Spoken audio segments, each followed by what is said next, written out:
hope that you have had a chance to settle in and you're ready for this important conversation that we're having tonight about suicide in the pulpit. September is Suicide Prevention Month, and so I'm sure many of you have been exposed to lots of information about suicide throughout the month on social media, on television, and the news. We know that suicide is an epidemic in and of itself.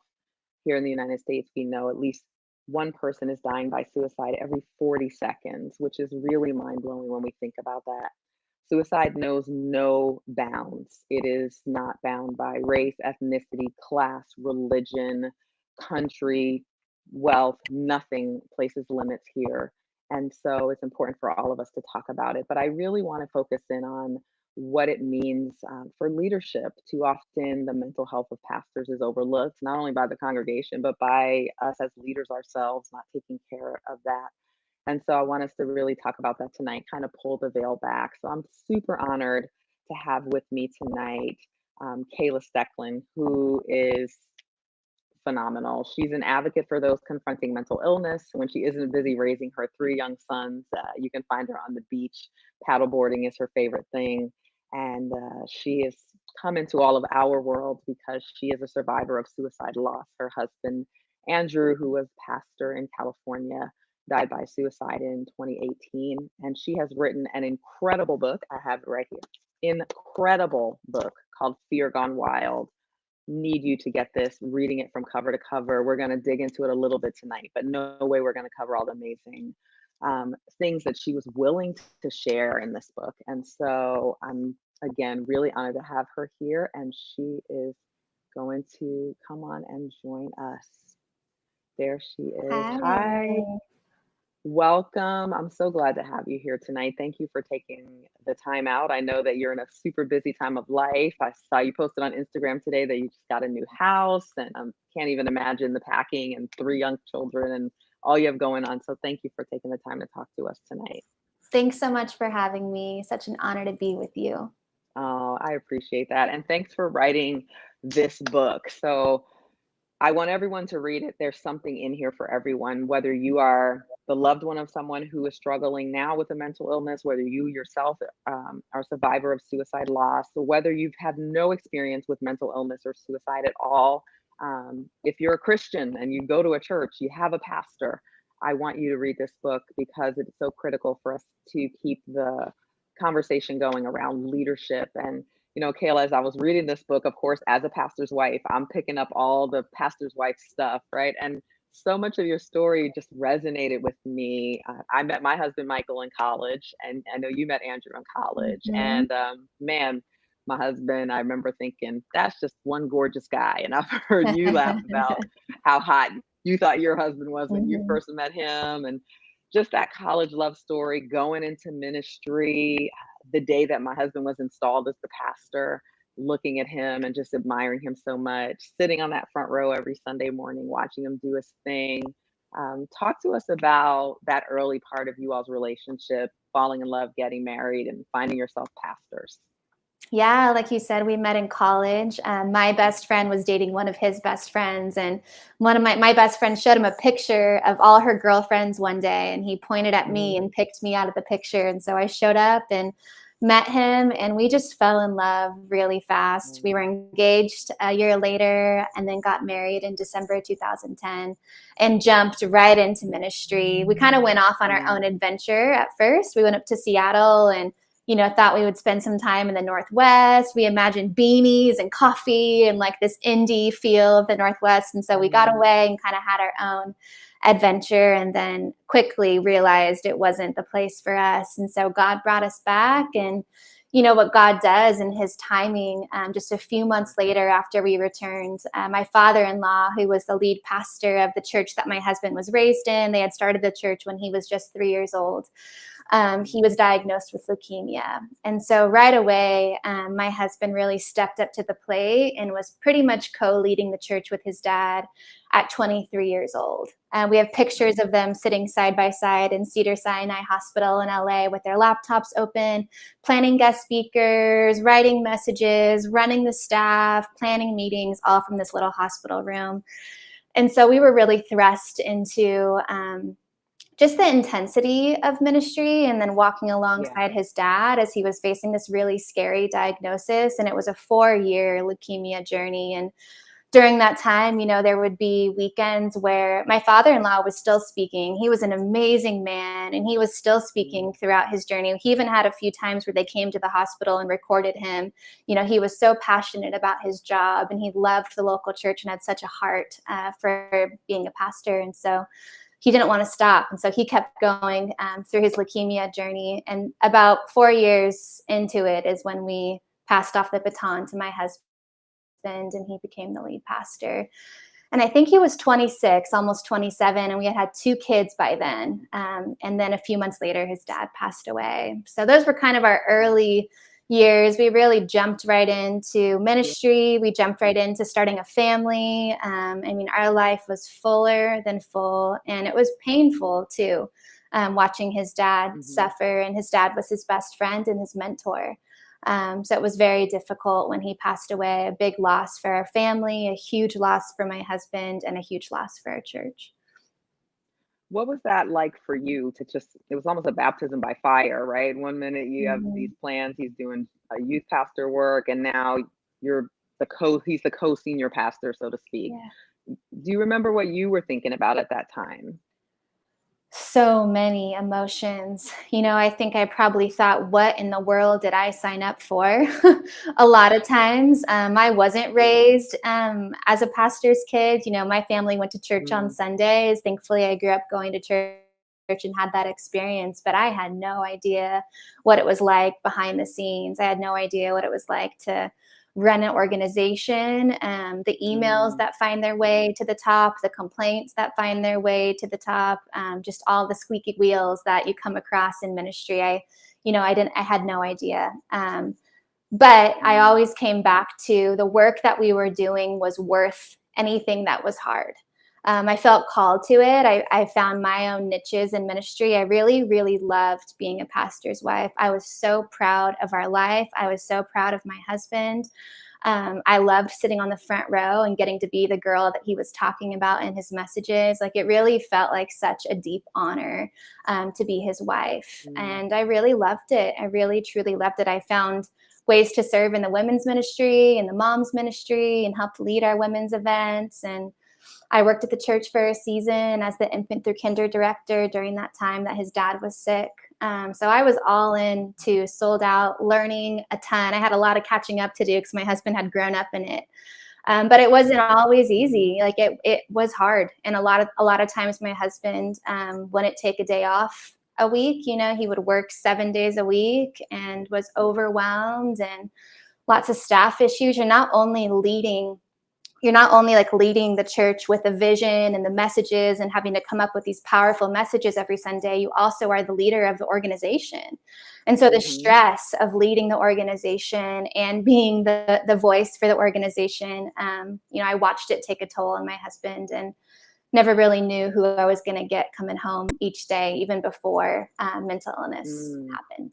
Ooh, tell us more about that. I hear you talking about this dichotomy of pastors being minister and boss, Hmm. which is definitely a challenge. I don't know if people think about it that way. You have ministry and you're pouring out to people, but then you have staff like any other organization. There's finances to deal with. You may have to hire people. Sometimes you have to fire people and then still try and always stay in a space where you are representing God well. And that takes a super toll on them. And then, like you just said, they come home to us, to family. And what would that be like sometimes? I think it's almost the impossible job. Like, how can Hmm. one person do that job? That's too much for one Yep. person to carry. And so after he passed away, I felt that really heavy, after, in hindsight, like, gosh, he should Mm, have had more help. It's too much at a young age and losing his dad.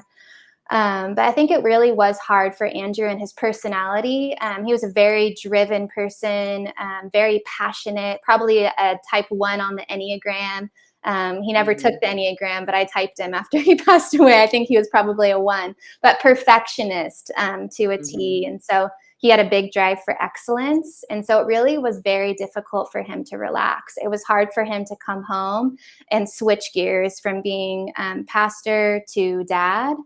And a lot of the time he worked at home too, in the office. And so I felt like I Right. was kind of tiptoeing around the house with these two, three very busy, loud boys as he's trying to like tuck away in his office and write these powerful messages. And the boys are fighting and yelling. And so it was hard. It was very difficult to create a peaceful environment at home. I felt like I was always trying to create a peaceful environment at home so that at least when he was in home, that he could Yeah. relax.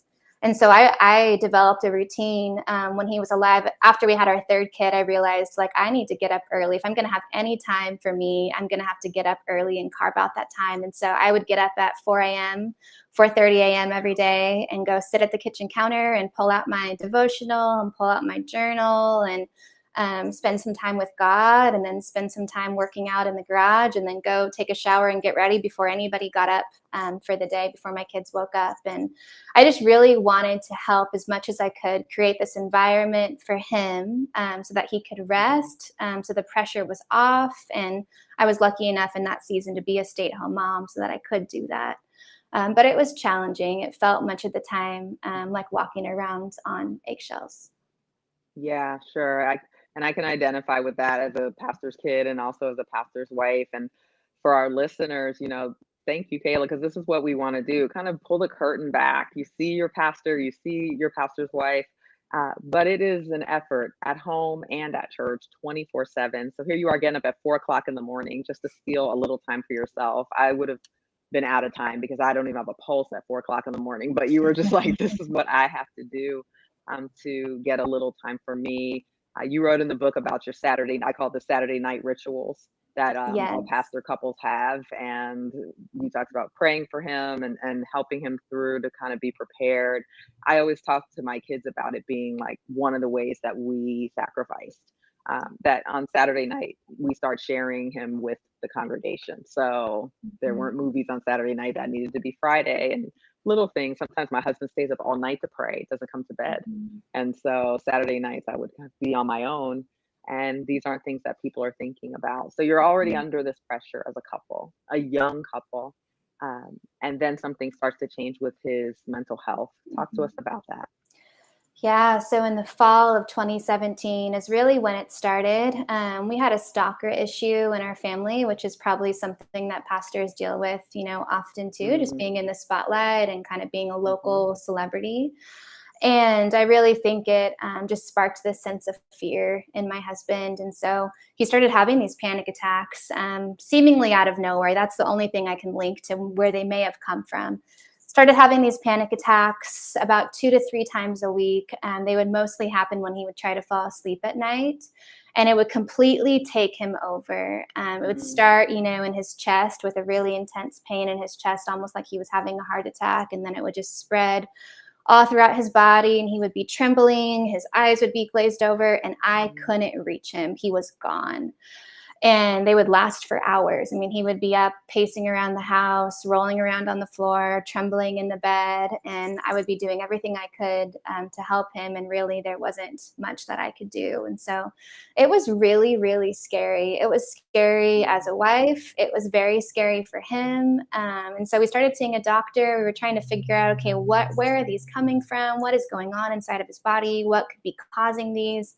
And he had been hyperthyroid in high school. So we kind of thought, okay, well, that's an easy fix. It's his thyroid. It's not, we weren't even thinking mental illness. We just thought it was a health thing, a physical health thing, which mental illness is too. So I need to be careful with that. But we thought that it was a thyroid thing. So he was seeing a bunch of specialists, doing blood work, and everything came back normal. And he continued to have these very intense panic attacks all the time. And so he finally had a huge one in April of 2018 that landed him in the hospital. And it was then that we all decided, enough is enough. We don't know what's causing these. The doctor doesn't know what's causing these, but we literally cannot live like this anymore. There was a few weekends before that he landed in the hospital where a security guard literally found him on the bathroom floor in the middle of a panic attack right before he was supposed to be on the stage. So he was still showing up on Sunday. He was still leading the church. He was still speaking all through these panic attacks and silently suffering at home, And so it caught up to him and he just burned out and hit a wall. Did you hear him as the panic attacks increased? Did you hear him wrestling for understanding in his preaching?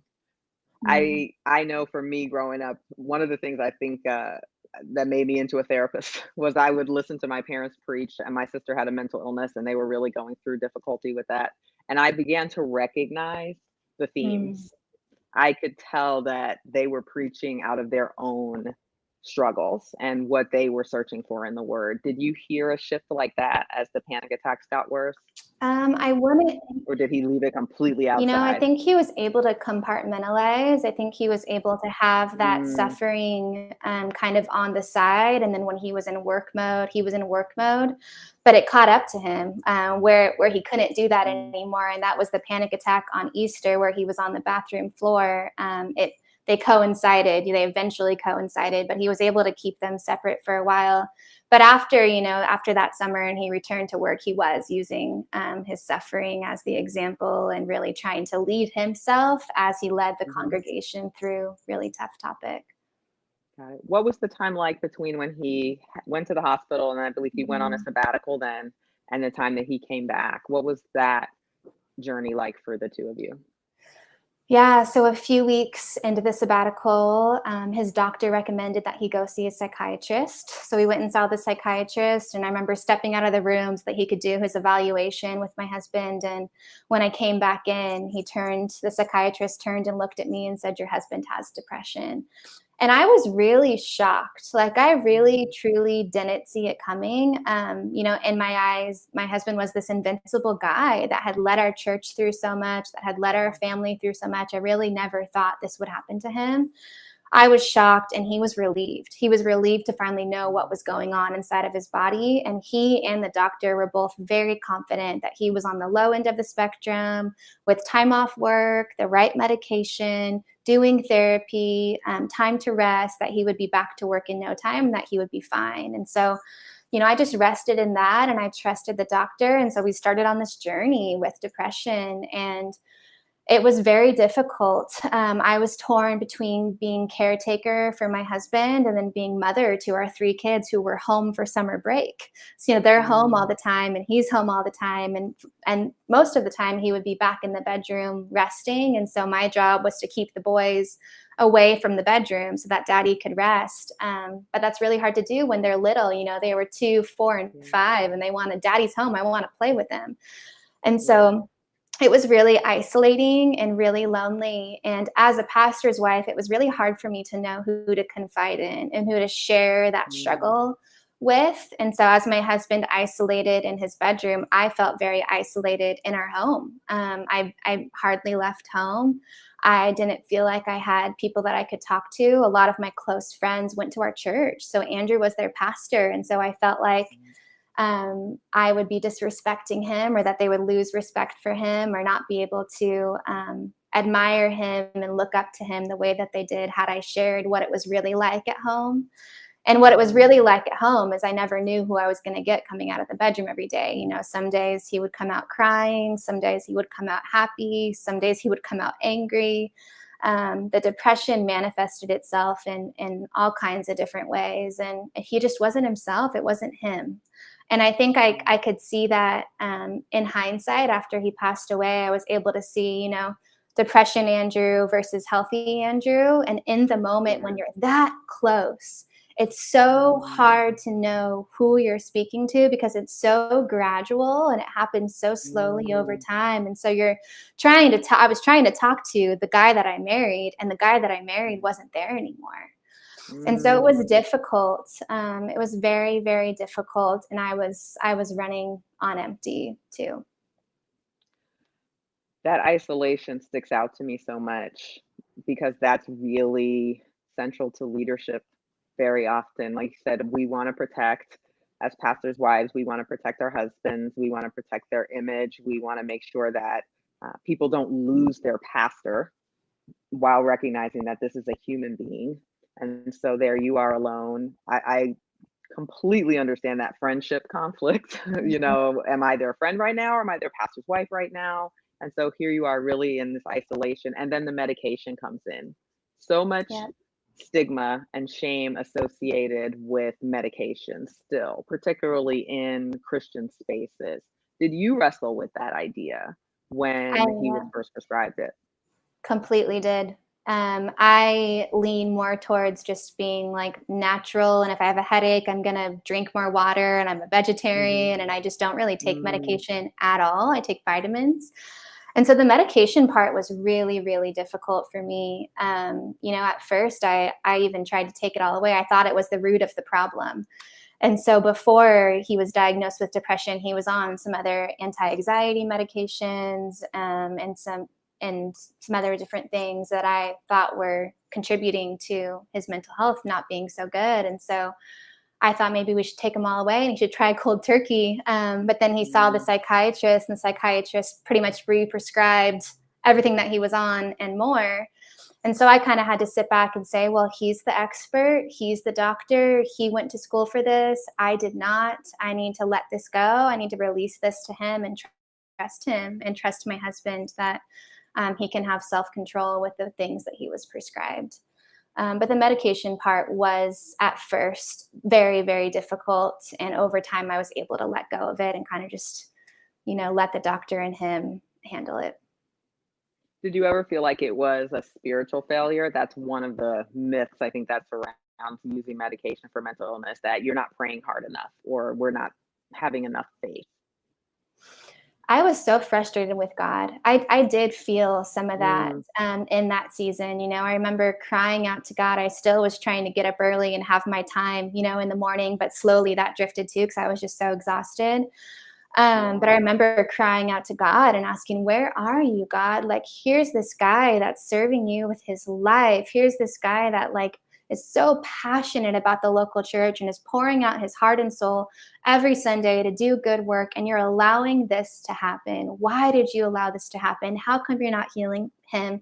I remember there was one day we drove down to Newport Beach, and my husband had this favorite Mm, lifeguard tower 52 in Newport Beach, and we went and sat right in the sand in front of it, and we huddled together, and I just prayed. I just prayed for healing over his life. I prayed that God would take the depression away. I prayed that he would be back to normal, that he would be healthy again, and God didn't answer that prayer. And so it was that wrestling with, okay, God, you're allowing this to happen, and why are you allowing this to happen? And I watched my husband run to God, so he's asking God the same questions.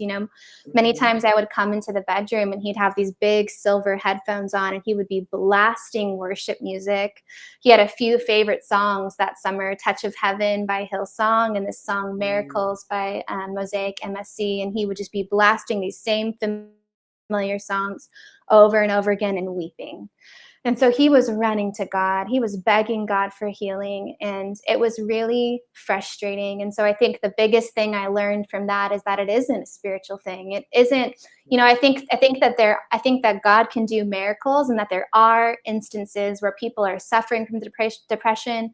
They go to church, they get prayed for, and it's gone. Like just like cancer, just like other things where those miracles mm, happened, but it doesn't happen every time. And sometimes God mhm. allows it to happen, just like he allows cancer, just like he allows coronavirus, and just like he allows lots of other illnesses. It's that wrestling with, why, God, have you allowed this to be filtered through your hands?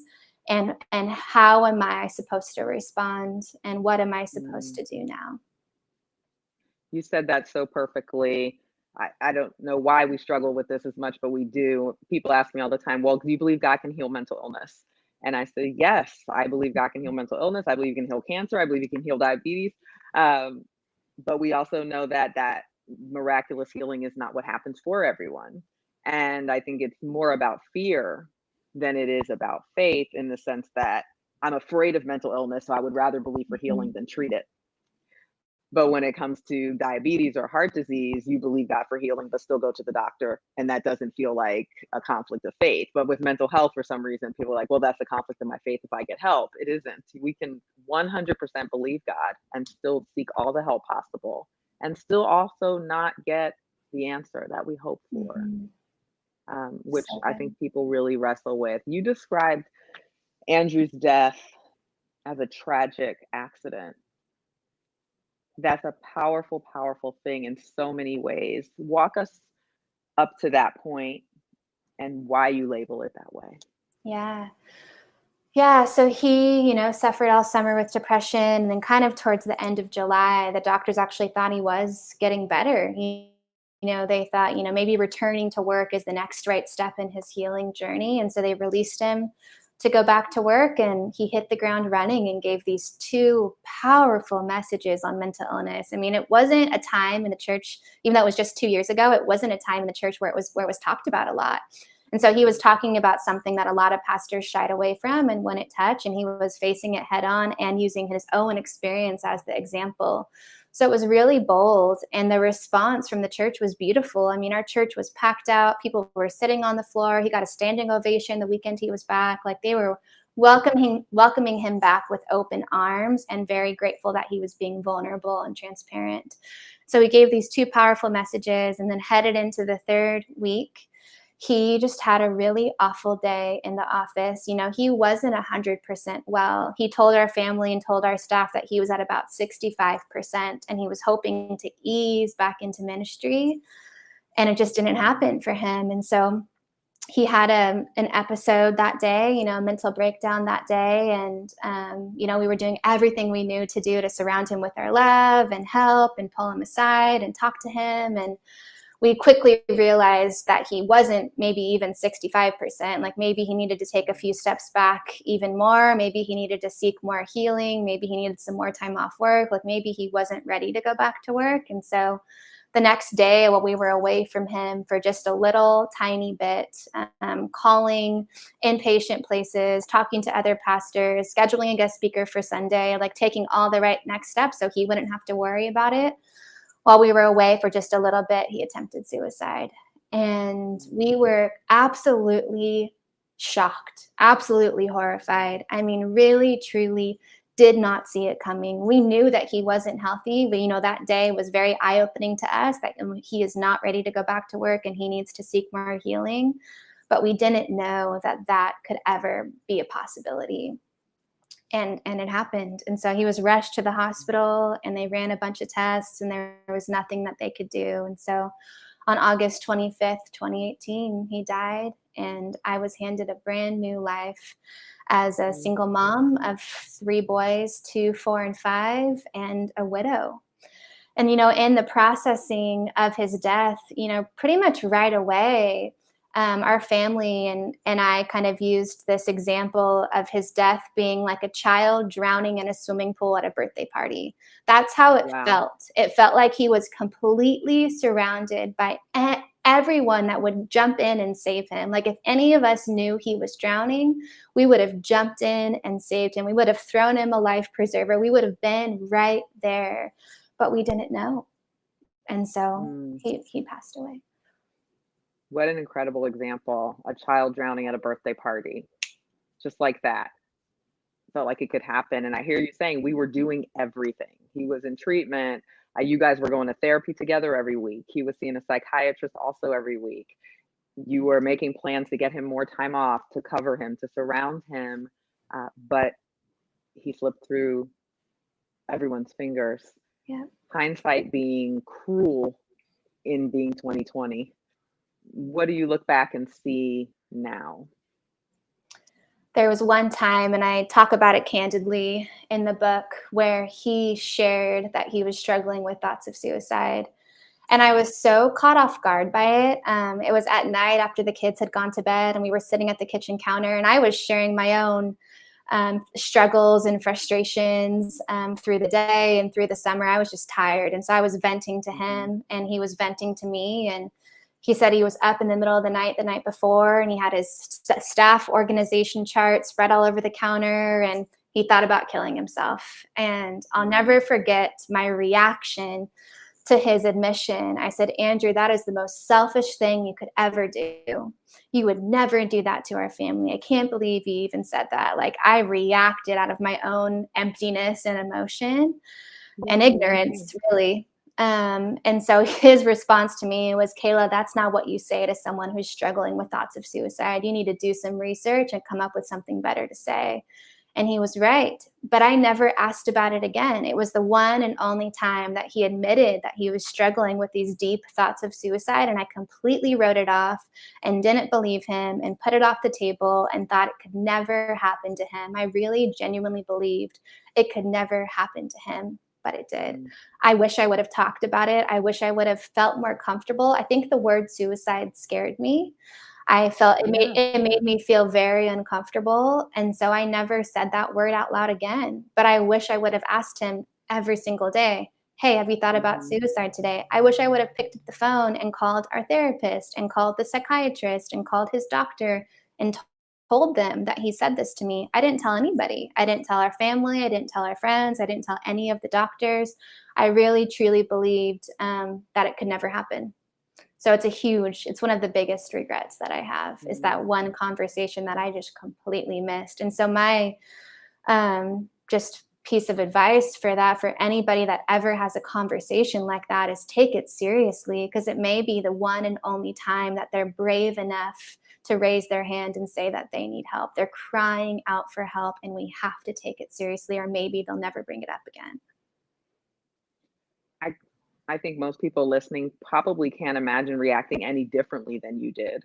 So you may be saving some lives right now, because what a terrifying thing to hear. You're already under this incredible pressure. You're already exhausted.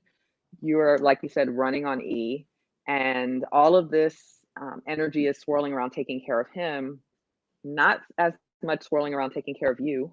And so you were on E, and I can imagine that many of us would have responded exactly the same way, but now you're giving people another way to think about it. You talk about having a few different regrets. Are there other regrets that you'd like to share? I regret not doing more research that summer. I regret not eating up books about depression and anxiety and mental illness. I wish I would have reached out for more resources. There's so many resources. I wish I would have called the suicide hotline even. That day when he shared that with me, I could have picked up the phone and called the suicide lifeline. I could have texted the crisis text line and just said, hey, my husband said this to me. What should I do? It could have been that simple. So I wish I would have taken it seriously. And I wish that I would have done some more research and tried to better understand what we were up against. I think I just really put it in the hands of the doctors and really thought, well, they've got it under control. Like, I just need to focus on the kids and do what I can to care for him. But, I don't have the energy to put towards picking up a book on mental illness or reading about depression and anxiety in my spare time. But I wish I would have. I wish I would have tried to find some podcasts. There's some great mental health podcasts out there too. I wish I would have tried to fill myself with more information and tried to better understand what I was dealing with and who I was living with. And I was just so tired and couldn't see clearly. Yeah, you were understandably exhausted. You guys were dealing with some spiritual questions as well.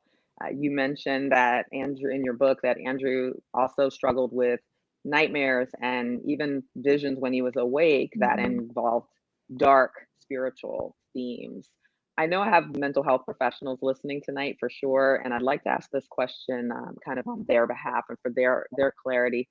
Did you talk to the therapist about those encounters? And if so, how did the therapist or the psychiatrist respond to that? I didn't. No. Did they ask you any questions spiritually? No. No, Okay. they didn't. So mental health professionals, ask questions. I'm telling my mental health professionals who are listening, ask about everything. We've had such a hard time figuring out how to bridge this space between faith and mental health and mental illness, that they do get separated. And I think a lot of mental health professionals are sometimes afraid to ask how things are going spiritually. But if I'm talking to you mental health people now, if you know that you have clients whose faith is central to their lives, ask about everything. Ask about everything. Who did you talk to that side of things about? if anyone?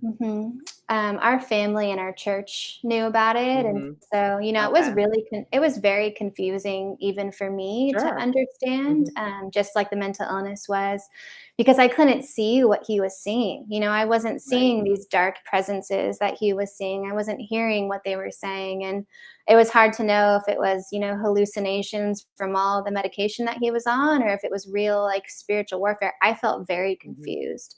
But if Yeah. it was real spiritual warfare, like, I was putting up a fight. So when Mhm. the major attack happened that I talk about in the book, where he saw what he described as creatures in our bedroom, Mhm. I called the church and said, "You guys got to come over here and pray." And so our family came over, and they took the boys, and my husband and I and a few of the staff members from the church went around and prayed over every single room in the house. We anointed every room with oil. We anointed my husband with oil and prayed over him, and they prayed over me. And so if Mhm. it was that, I mean, we were coming at it. We were doing whatever we could to come right at it too and attack it that way. But I think it did Mhm. feel separate from therapy. I think it did feel Mhm. like, well, that's something that the church can help us with. And when we go to therapy, we'll deal more with the Right. emotional side.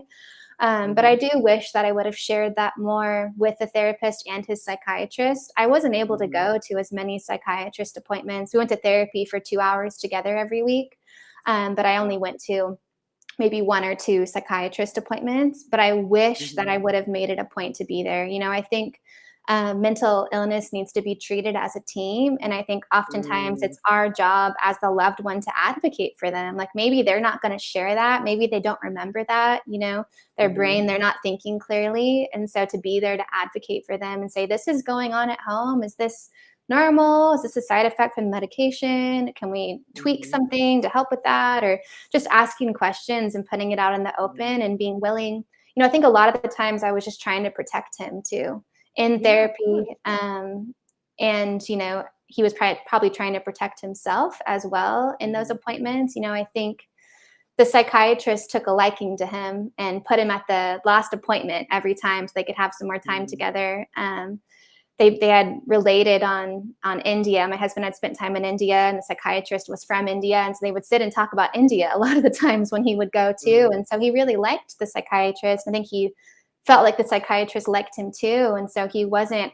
I don't think he was willing to share how he was really doing and what he was really struggling, Mm. because he wanted the psychiatrist to like him. And as a pastor too, you're just used to protecting your image. It's all Yep. about No, protecting your absolutely. image. Yeah. Yep, and it's not vanity. I want people to hear that as leaders. It's not vanity like, "Oh, we're protecting our image as leaders because we want you all to worship us and think we're so great." It's that we don't want you for a second to believe that God is not good, that the battle is not worthy, that we somehow don't believe what we're teaching you. It's not.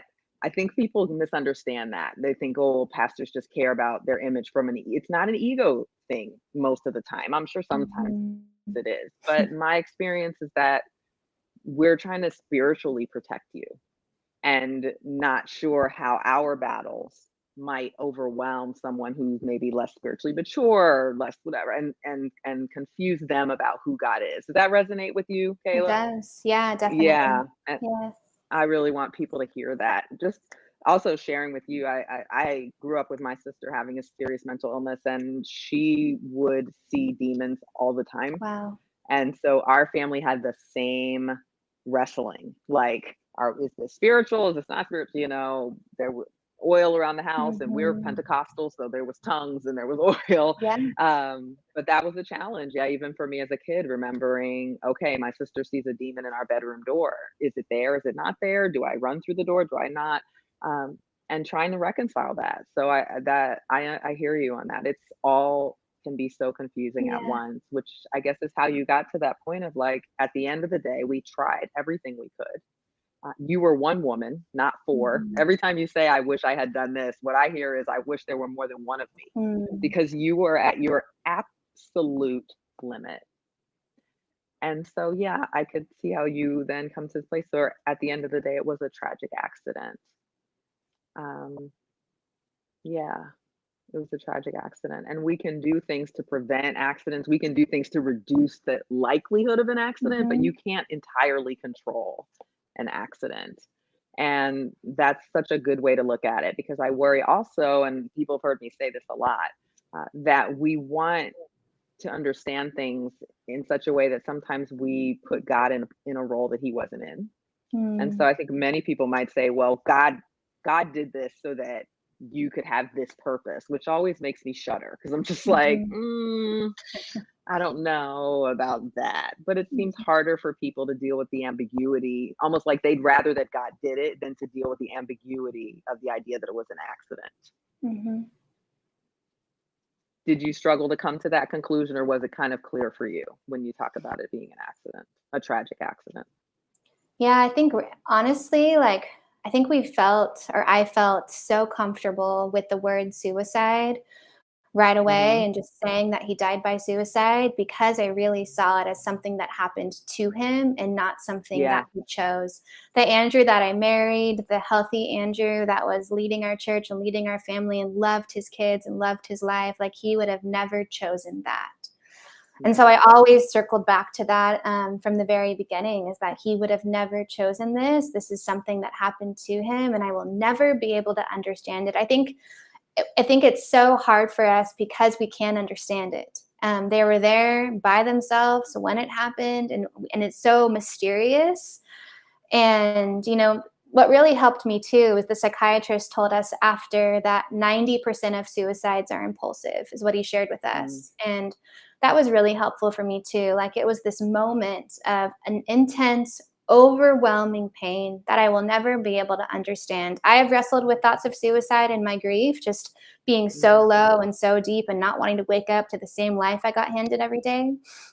But I have never attempted suicide. So I have no idea what it's like in those moments leading up to a suicide. I have no idea. And so I think resting in that place of I have no idea. I have no idea what Andrew was up against every day. I have no idea what it was like to live with what he was living with, even though I was sharing a bed with him and sharing a life with him and sharing a home with him. Like, I really, Mhm. truly have no idea what it was like to live with his mind and his mental illness. And so it's been really helpful for me. I'm even really careful with my language. I don't say Mhm. committed suicide, I say died by Right. suicide. And that's been a really helpful shift, that I would have said committed before. But it's been really Mhm. helpful for me now to use the phrase died by suicide, because that's what happened. It Yeah. was a result of this underlying physical illness that I do not understand, and that even professionals don't understand. The psychiatrist also shared with us that we know a drop in the ocean of the brain, one Yeah. single drop in a vast open sea. Like, there is so much we do not know about the human mind. Mhm. And it's this mysterious thing. And so I'll never be able to understand what those moments were like for Andrew leading up to his death. I'll never be able to understand why God allowed this to be filtered through his hands. Um, but I can continue to move forward, and I can continue to choose life, and I can continue to share his story in hopes that his death won't be in vain. And so that's why I have Mhm. done interviews like this and wrote the book and Yeah. shared right away, is that maybe one little thing that I say can Mm. change somebody else's life or save somebody else's life, and that makes it worth it for me to have these conversations. It'll never make it worth it, Mhm. Andrew's death, but having these conversations and being vulnerable and transparent and showing up naked basically and sharing all the things that I did wrong, Yeah. is worth it to me if it's going to help somebody. Mm. His death has already made differences in countless lives for sure. I hear you on what you did wrong, but I also hear you saying you did everything you knew to do, Mhm. and you did everything humanly possible for one woman to do under the circumstances that you were under. You did everything. It was a tragic accident. You did everything that you could. You learned some things about mental illness and pastors after that, though. You started doing some research, and you've learned some things about what goes on with mental illness and pastors. What do you want us to know about that? Yeah, Andrew had this book that he couldn't put down. He probably read it 2 or 3 times. It's called Leading on Empty by Wayne Mm. Cordero. And it was really through that book that I picked up after he passed away. And it's so special because he has written all over it. There's sticky notes all over it. And so it's like this little journal almost that he had. But in it, he shares some really like startling statistics about pastors. He said that 50% of pastors feel unable to meet the needs of the job. 90% feel inadequately trained to deal with ministry demands. 70% of pastors do not have someone they consider a close friend. And 45.5% of pastors say they have experienced depression or burnout to the extent that they needed to take a leave of absence from ministry. So that was shocking to me. And I think that's why the book was so comforting to my husband, because he fell into those statistics. I hope people, leaders who are listening, are being comforted by that. You're not alone if you're struggling as a pastor, as a church leader right now, that the numbers suggest that you are far from alone. And for people who are listening now and thinking about their pastor and wondering, how do I pray for my pastor differently? How do I pray for my pastor's wife differently? I'm Mhm. not leaving the pastor's wife out of that. I refuse, because we often do. We're like narrowing on the pastor, but um, how do people pray for their pastor and support their pastor differently, knowing this information? I think it circles back to remembering that their pastor is a human being. They're Yeah. just as broken as everybody else. They're not superhuman. They're not invincible. They're susceptible to the same pain, the same illnesses, the same stressors as the rest of us. We put them Mhm. on this pedestal and think that they um, are God almost. And so I think just remembering Yeah. that, they're human. They're not superhuman. They're human. And that they're not perfect. And so when you want to write up an email because you don't like something that they shared in a message, like maybe keep that email to yourself, or throw it Maybe away, so. or read it to your wife. Maybe you don't press send on that email ever. I think just take a couple of steps back and just remember that you have no idea what it's like to lead a church unless you're doing it yourself. You have no idea what it's like to show up every single Sunday and be the mouthpiece for God, to Mm. try to be this mouthpiece for good and for love and for truth, and also lead an organization. Like, you have no idea what it's like. So just be careful with criticism and judgment. And I think oftentimes that's what the enemy likes to use. And my husband could get 100 beautiful emails, and it was the one little email that was negative that cut him. It's death by Mm. paper cuts. It's all these little tiny emails that are so painful. And so I think just keeping those to ourselves, or sharing those with our therapist, or sharing those with a close family member, and then just praying for your pastors just like you would for a friend. Praying Mm. that yeah, that God would protect them just like he protects us. Like, they are no closer to God than the rest of us. They're just as Mm. broken as the rest of us. Thank you for sharing that. I want pastors also to be encouraged by the response of your church. I think sometimes as leaders, we're not sure how we'll be accepted or received if we are vulnerable about something we're struggling with, but your church's response is inspiring. They were there for Mhm. him, they applauded him, they surrounded him, and even when he was in the hospital in those last days, I remember seeing photos of them in the parking lot with Yeah. candles and worship, just rallied around him, no stigma attached to it at all, just love. And maybe we sometimes might underestimate how the people who love us might rise to the occasion if we give them the opportunity to support us. So I want some pastors to take that risk. I know we're wrapping up. How have you um, taken care of you Mhm. since then? And where are you now in your healing journey? I think the best thing that I did right away was that I put my three boys into school full time, so that they could have a safe place to go, so that they could have routine, so that they could have Hmm. people that were emotionally stable, loving on them and being there for them, and so that I could have space and time to figure out life, to figure out where I wanted to go, what I wanted to do, where I wanted to lead my family. I describe it as going from the passenger seat in the car, and my husband was in the driver's seat when he was alive and we were married, and I was just sitting in the passenger seat. And okay, babe, where are we going? And he's like, we're going this way. And we have these three boys in the back. And he passed away. And all of a sudden I got put into the driver's seat, and I have these three boys in the back asking, Mom, where are we going?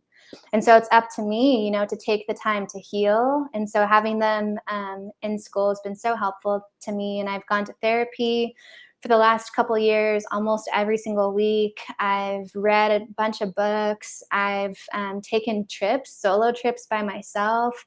I've said yes to really beautiful opportunities. Thankfully, he passed away in 2018, so it was before COVID. And so there was lots of opportunities to travel. I took my boys on a trip to Israel. We got invited to go to Israel, all expenses paid. And it was like such a beautiful opportunity just to choose life, to choose joy, to choose to continue living. Yes, Andrew died, but I'm still alive and my kids are still alive and they deserve a happy, beautiful life. And so I have this mantra that I use for myself. It's called Rebuilding Beautiful. And, I had this beautiful life that I loved with Andrew. I really genuinely loved my life. And that entire life died, and I was handed this ugly, horrific life. And over the years, these last few years, I'm determined to make that life beautiful again. And so it's that choosing to rebuild and choosing joy, that defiant joy, when it feels like joy is not possible, choosing joy and choosing to get up out of bed every single morning. And thankfully, having 3 busy, wild, beautiful, fun, energetic boys, they pull me out of bed in the morning. And I'm so grateful that God gave me them, because I would not be in the place that I am today without them. It sounds like you have rebuilt a lot of beautiful. And man, you have such a beautiful way with words. You have shared so much tonight, so much in this book. Thank you.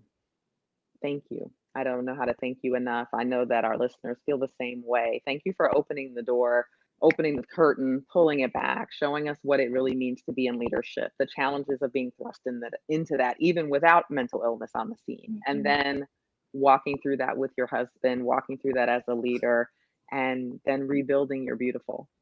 I believe that this is going to be life saving for a lot of people. Any last things you want to tell us before we say goodnight? Let you get back to your packing because you're moving to your beautiful new house. Yeah, thank you. Just thank you so much for having me. Thank you for being brave with me and tackling this really uncomfortable topic with me. And I just pray that this conversation reaches into the depths of other people's pain and gives them a little bit of hope, that there is hope, that living with the pain is possible. That's also something that I've learned in this season, is that yes, I have this overwhelming pain, but living with the pain is possible.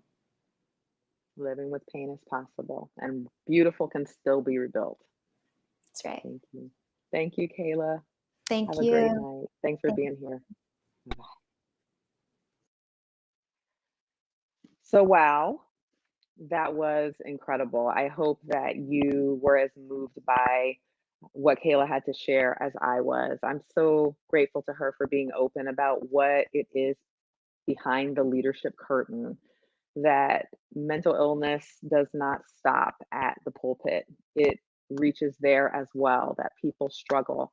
We have seen other pastors die by suicide before Andrew and since Andrew. And I tell you, it shatters my heart every time in a way that's unique because of my own life in leadership. I want you to know that, as she said, your pastors are human. Pastors, I want you to hear me saying, hey, you are human, and to take care of yourself, to talk openly, to share openly what's going on. And we want to see this mental health conversation just continue to expand in the church. We've come such a long way in the last few years, but we still have a ways to go. I'm confident that we're going to get there. I love that she talked about how important therapy is. Was for them and also in her recovery. I want to encourage all of you, if you are mourning the loss of someone to suicide or just grieving in general, to be inspired by her recovery journey, that you can rebuild beautiful, that we can take care of each other, and that God will strengthen us in doing that. And so that's all I'm going to say. God bless you. Pray for your pastor. Look out for your pastor. Take care of your pastor. They're people too. And good night.